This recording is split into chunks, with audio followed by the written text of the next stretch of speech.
مجھے شرف حاصل ہو، پھر کوئی شرف والا بھی تو ہونا چاہیے نا، کوئی ایسا ہو جس کے ہاتھ پہ میں کہہ سکوں ہاں یہ فلاں شخص کے ہاتھ پہ میں نے دین اسلام قبول کیا.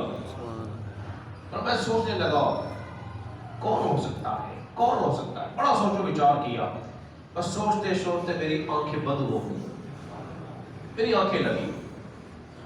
فرماتے میں نے کیا دیکھا، سیدنا عیسیٰ علیہ السلام میرے خواب میں تشریف لائے.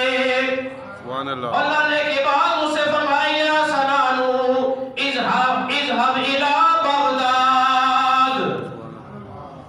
کیا فرمایا سمجھے نہیں ہو؟ اس سے کہا اے سنان جاؤ بغداد شریف چلے جاؤ،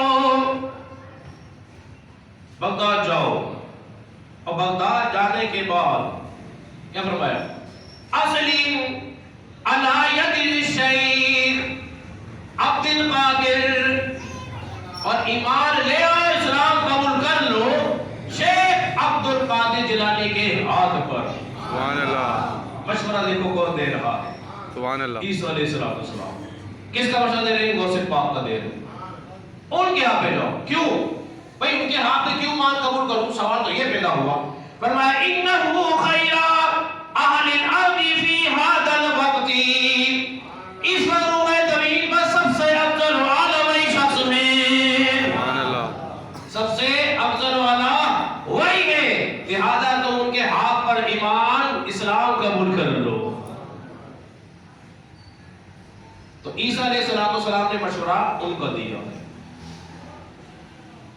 تو ہے وہ غوث کے ہر غوث ہے شیدا تیرا، تو ہے وہ غوث کے ہر غوث ہے شیدا تیرا، اور تو ہے وہ غوث کے ہر غوث ہے پیاسا تیرا. سبحان اللہ. کہیں نہ زور سے سبحان اللہ. آخری بات کر کے اپنے گفتگو ختم کرتا ہوں. وقت انشاءاللہ نماز پڑھ پھر پڑھیں گے انشاءاللہ. بس آخری بات مختصر 1 منٹ کے اندر اپنے گفتگو ختم کر رہا ہوں. کسی نے غوث پاک سے کہا اے غوث پاک آپ کتب کیسے بنے؟ آپ کتب یہ آپ کو عظمتیں کیسے حاصل ہو گئی؟ پہلی بات فرمائی، فرمایا میں سچ بولتا رہا